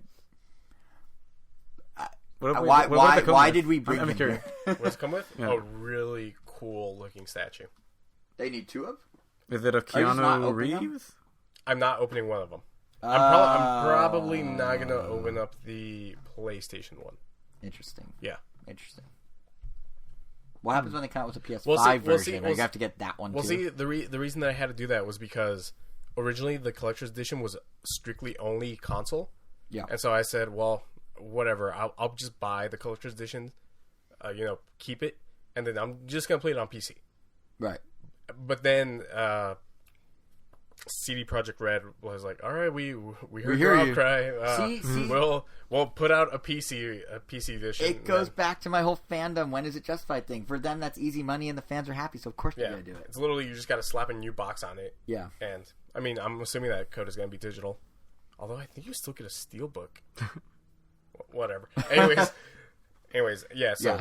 Yeah, that's why I'm getting 2 collector's editions of I understand, Cyberpunk. and that was very nice of you to sort of dovetail it back to the next thing I wanted to touch on real quick, which is we're talking about like what fans want from companies and whether companies will essentially put out for the fans. But on the flip side, there are times that like companies are like, we think fans will do this, and fans are like, no, like what are you doing? Like what I mean is. It's a barter deal, right? Like if a company's trying to sell you on something, it needs to be beneficial to you, the person, and to them, the company, and there's some sort of like yin and yang to that, right? But sometimes, if a company's more monetarily driven, or they're making a more monetarily driven decision, it's not reasonable to fans. Like, I feel like there are a couple times these past couple weeks where I read something Nintendo was supposedly doing or has announced they're doing, and I was like, what? Like, what? And I think the prime example of that, where this value just doesn't feel worth it as a fan, is Animal Crossing Pocket Camp has paid subscriptions on top of all the free-to-play stuff they're doing. Do you think the subscription would just be here's everything that's coming out? Well, here's what they are. There are two of them. There are two separate ones that you have to buy separately that do different things.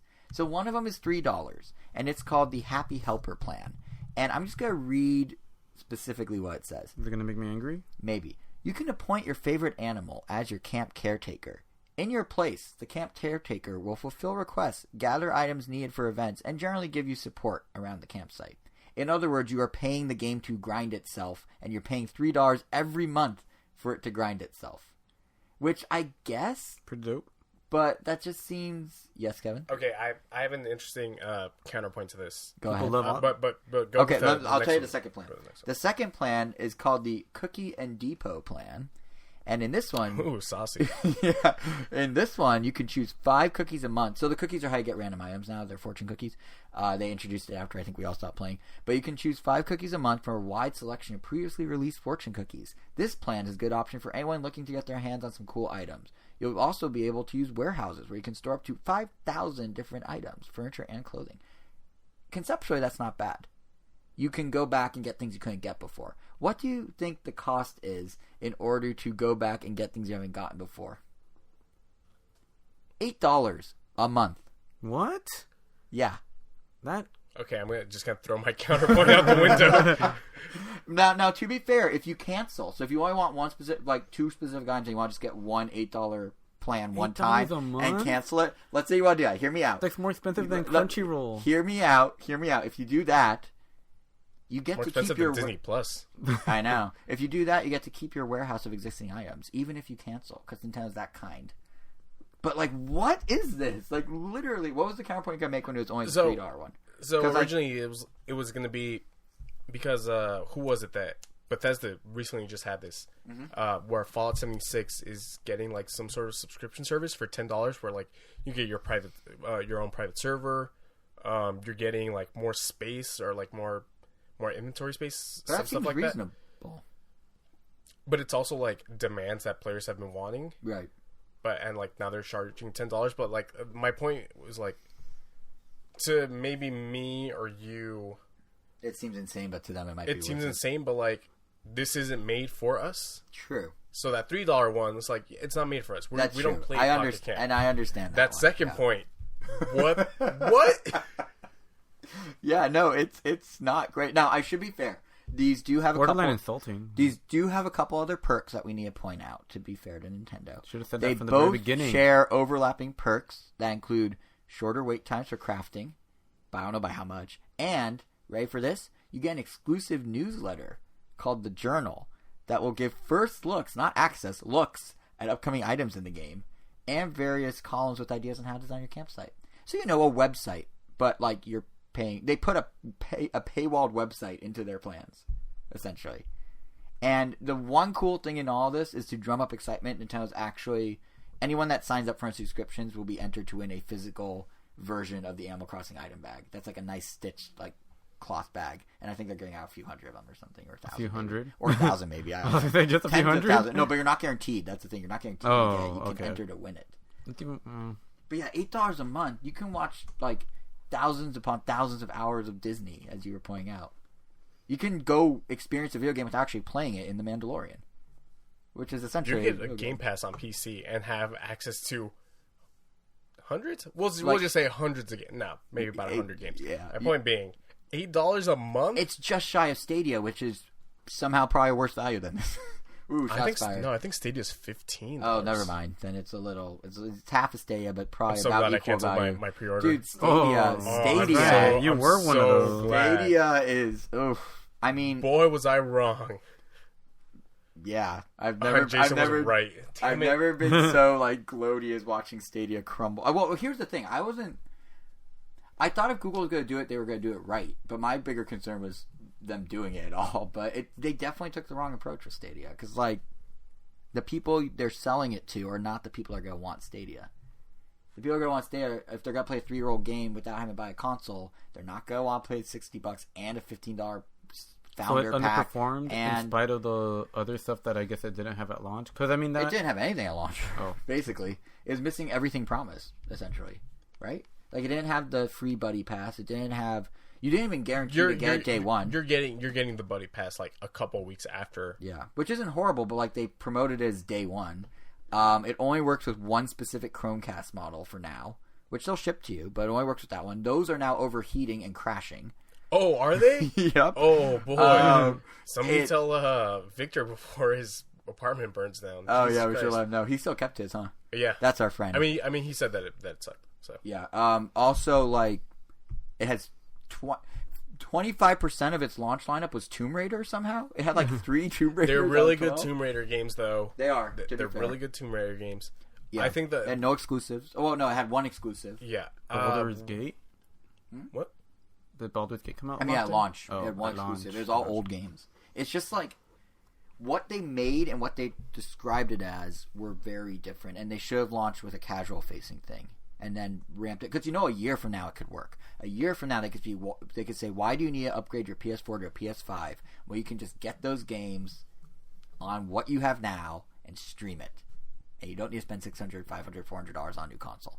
And our graphics will be as good as theirs, but in 2 years ours will be better than yours because ours will keep upgrading. That's a value proposition right there. That's a pitch. That's not what they've done for the time being. There's no right. Like, wouldn't that be kind of tempting to some people? I mean, yeah, but they don't have that right now. It's weird, and they're charging full price for. But those are the least of that services issues. I'm just talking straight up the like connectivity problems that people have. With yeah, the latency's bad. The latency's bad. It's freezing. The UI doesn't work sometimes. The controller, which was like promised to be like, oh, you can take your controller from the TV to your PC, like in just in one swoop. No, you got to connect your controller to the PC. Yeah, the wireless controller is wired. Yeah, so I mean, they launched a beta, but they didn't call it that, and then they charged full price for it. Not a good look. Not a good look. It makes Nintendo's $8 Animal Crossing seem now that's insane in its own way, but not very different. It makes the Wii U launch. No, it makes every half-baked Nintendo launch look buttery smooth by comparison. Yeah. So they still had good games. Yeah. At least a good game. And, I mean, a lot of those promises were never really there, I guess. Well, the equivalent were there. Nintendo saying you're going to have a device with a touchscreen, and then they made games that worked with the touchscreen, or they, the Wii had motion control that delivered on the exact promise of what Wii Sports would be. You could swing it like a tennis racket. Granted, it wasn't as refined, but it was close enough that people could hold out and continue to enjoy it up until Wii Motion Plus. So, yeah, this is just not great. But anyway, yeah, so that's Animal Crossing. It's nuts. I mean, yeah, the $3 one maybe isn't so crazy, but the $8 one, like, what are you doing, Nintendo? And I think we can thank Mario Kart Tour for that. Because an episode or two ago, we mentioned the game wasn't generating as much revenue as Nintendo's other offerings. But in their Q&A portion of their financial briefing, which came out after we talked about the briefing last episode, Nintendo's president, Shintaro Furukawa, he said the monetization in their mind is off to a good start, and that offers multiple avenues of payment in the form of both, in-game items and subscriptions.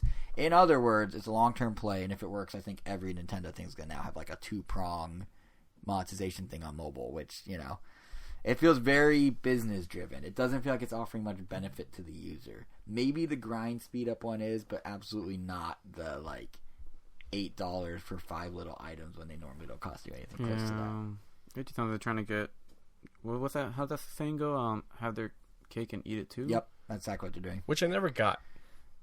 Yeah, it's a reference. I know what it's trying to say. It's a reference to, I think, a revolution in England. Maybe someone correct this if this is wrong. You know how to find us on the internet. But I think it's a reference to Marie Antoinette or something. And basically, it's the let them eat cake idea, where it's like everyone was complaining that there was too much cake? No. All these people were complaining that they didn't have enough money, and she's like, "Oh, well, let them eat some of the cake." No, these are different things entirely. Yeah. I don't know.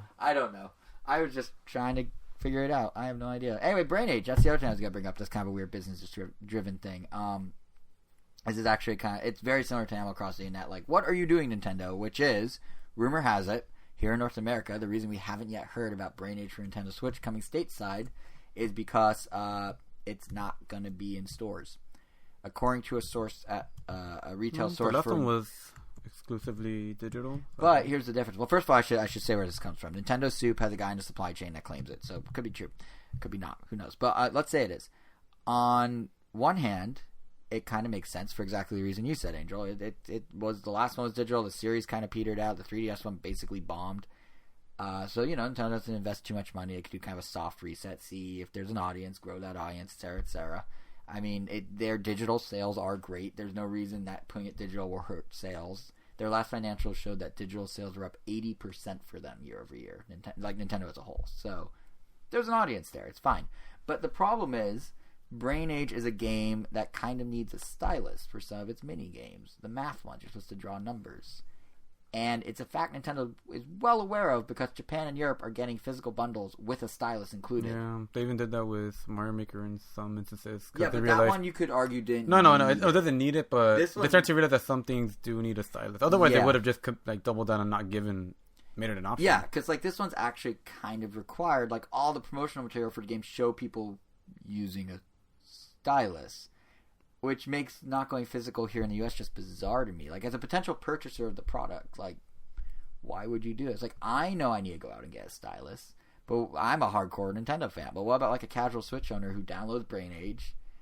What are they doing there? Are they using their fingers? Do they have trouble reading the numbers? Do they suddenly need to go buy one? Will they be in stores? Will they have to go to store.nintendo.com? Like, Nintendo's doing that snazzy new Switch, like, flip case thing. Did you see that thing? That's really nice. It's really nice. Yeah, it looks really cool. It's basically the smart cover for an iPad, but for the Switch, and without the cool little, like, turn it on when you open it feature. But it's really nice. But, like, that's another one where I'm kind of like, why is Nintendo not just putting this in stores or bundling it with the system? It feels like it's, like, the complete packaging of the case.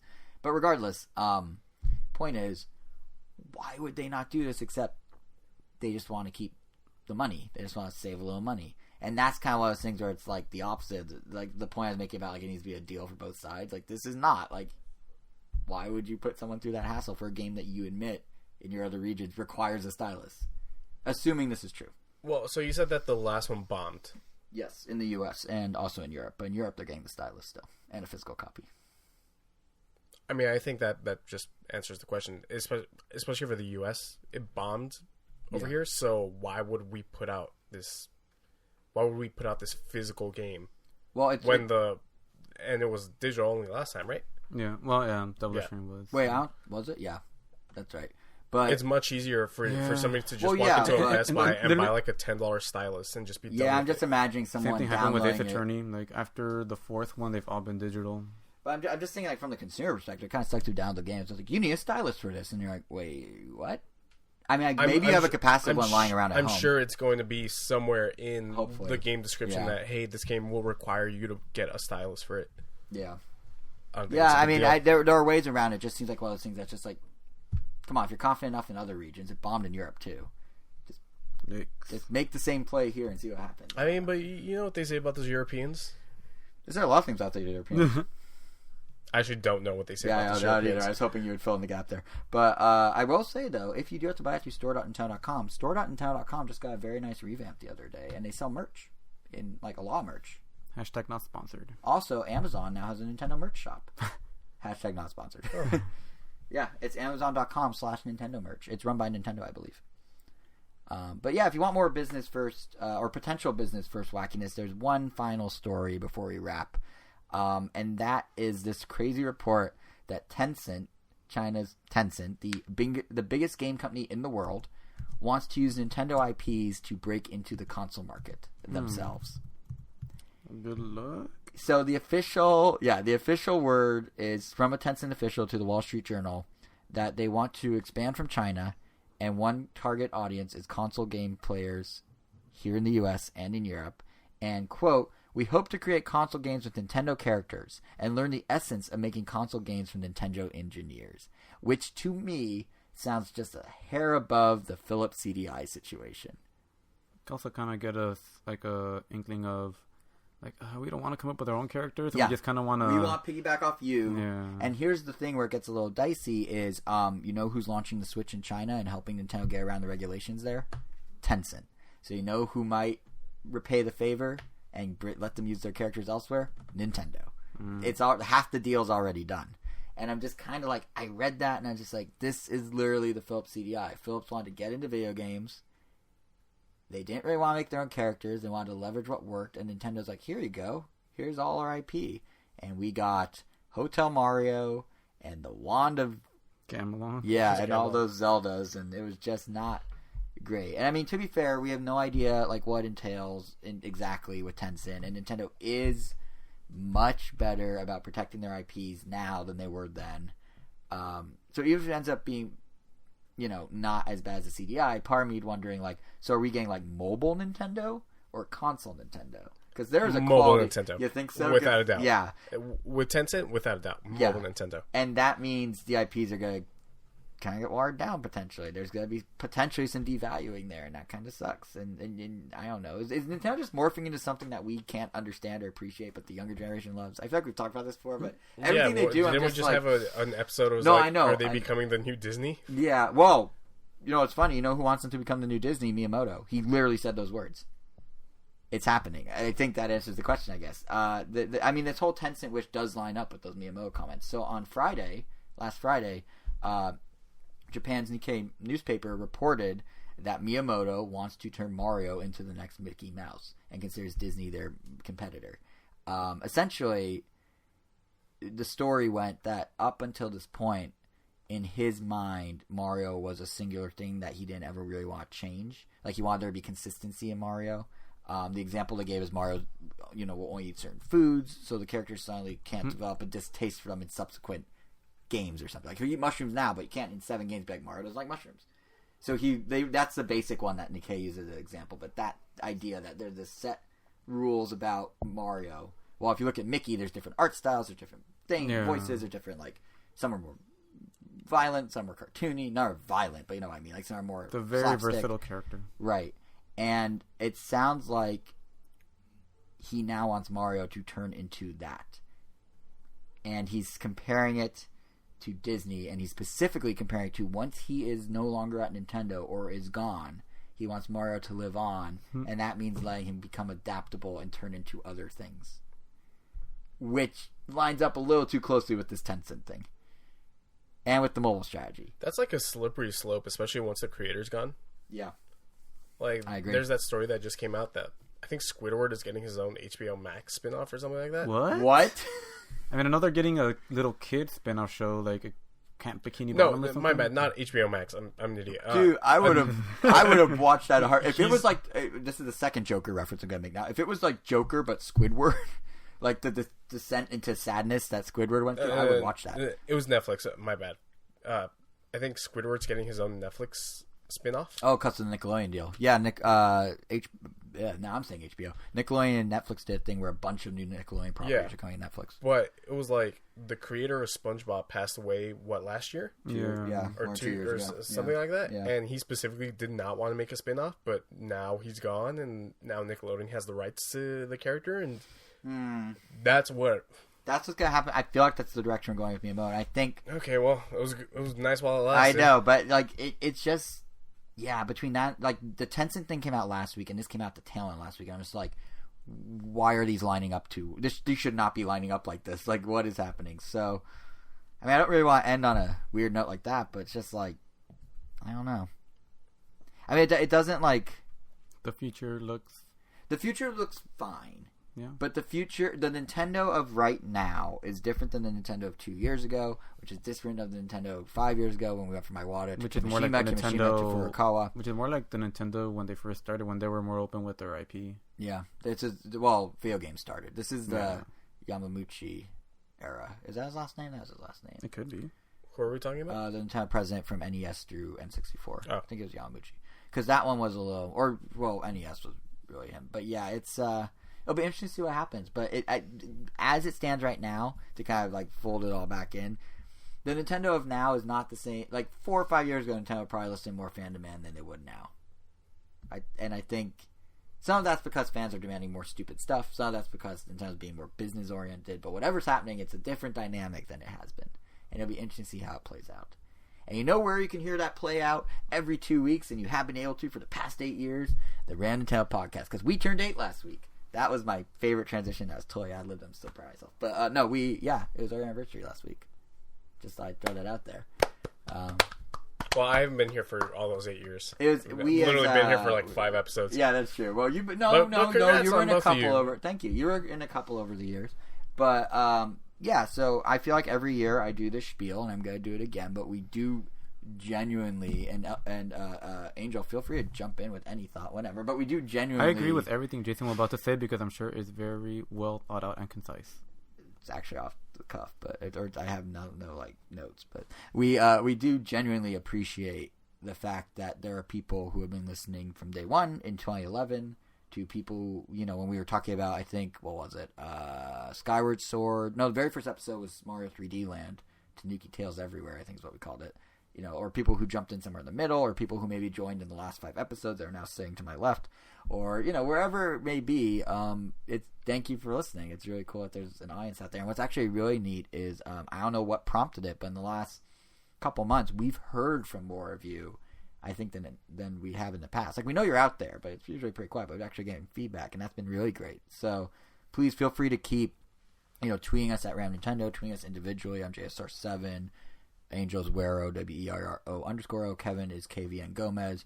It's great to hear from you guys. If you want to leave a review for us on Apple Podcasts or any other podcasting service, that's a great way for us to gain a little more exposure. And what that exposure gets us is the next thing on the agenda here, which is every anniversary we do a giveaway. This year I'm holding things in my hand. We have physical, we have digital, we have all sorts of things. So we are doing 8 items for 8 years. We're spacing out between now and the end of the year. The first one is kind of a ridiculous one. You guys have listened to us for 8 years. Maybe, do you want our autograph? Because what I have in my hand right here is a... Let me just say that I brought this up as a joke. And I it wasn't became serious reality. about it. Yeah, but it became reality because it's so wacky. It's so random. That makes sense. Well, now they know our signatures. Now they can... They only have the first name. Bind your boat with it. But the best part... That's best part is signing signature. Wait, that's not your site... Well, it's my autograph signature, not my. You have an autograph signature? Yeah, when I draw anything, that's. Your arts, yeah. Well, I guess Kevin's game forge. I didn't get them up. But the best part is... What the hell, man? I don't want to sit down. Well, let me back up and explain why I'm holding in my hand here for everyone listening. So, also, it says in the corner 2019. So, when you get our signatures next year, too, you could tell them apart. But what we did is, Kevin, we have... You may remember we spent 6 minutes in September of 2019, so 2 months ago, talking about a game called Truck Racing Championship. And it is a very realistic truck racing game. And if you're into that sort of sim, it's actually good at what it is. And we have a copy that all 3 of us, after spending 6 minutes talking about, were like, yeah, we should sign that. So you can have a signed, original signature copy of Truck Racing Championship signed by only my and Angel's first names and apparently Kevin's entire... whatever it takes to get his socials on here. And you can have it.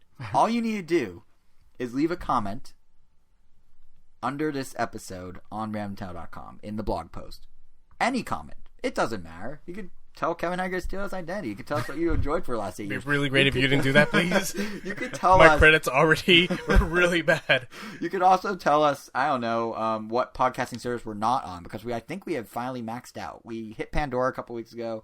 We're on Stitcher, Spotify, TuneIn, Apple Podcasts, Google Play. We're pretty much everywhere now. But yeah, whatever kind you want to leave, you can win a copy. And you know what? You don't only necessarily get a signed copy. We will give away 2 sealed, unsigned copies of Truck Racing Championship. That means there are 1 of 3 Truck Racing Championships you can win. And no one can see this, but I'm holding them up to the microphone as if it's a camera. And one of them is worth less than the other 2. One of them is worth significantly less, but it's really about the spirit of it all, right? So for the next couple weeks, you can enter or win this. That's contest number 1.